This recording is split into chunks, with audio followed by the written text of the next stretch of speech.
Hi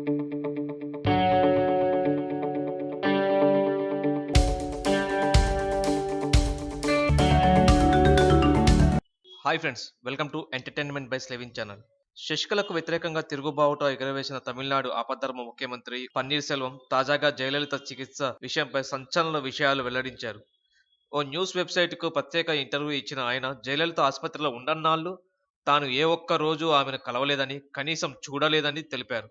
Jayalalithaa మృతిపై పలు అనుమానాలున్నాయని, అందుకే ఆమె మృతిపై విచారణ కమిషన్ ఏర్పాటు చేయబోతున్నట్లు తెలిపాడు.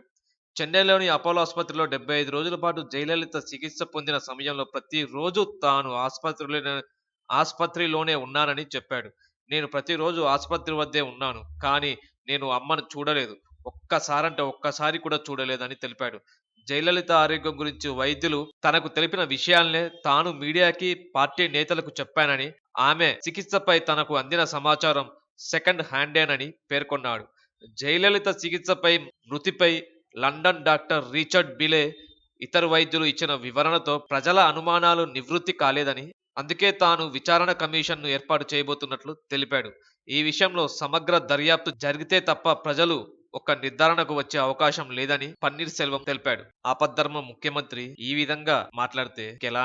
దీంతో మరెన్నో అనుమానాలు పెరిగేటట్టే ఉన్నాయి గాని తగ్గేటట్టు మాత్రం లేవు. అమ్మ మృతిపై నిజమైన కారణాలు ఎప్పుడు తెలుస్తాయో, ప్రజలు ఎప్పుడు నమ్ముతారో కాలమే చెప్పాలి. మరిన్ని లేటెస్ట్ అప్డేట్స్ మీరు పొందాలంటే ఎంటర్టైన్మెంట్ బై స్లెవిన్ ఛానల్ని సబ్స్క్రైబ్ చేయండి. ఈ వీడియోని లైక్ చేయండి, షేర్ చేయండి, కామెంట్ చేయండి. మీ ఇంటి చుట్టుపక్కల ఉన్న పరిసరాలని పరిశుభ్రంగా ఉంచండి. Stay tune our channel. జై స్వచ్ఛ భారత్, జై హింద్.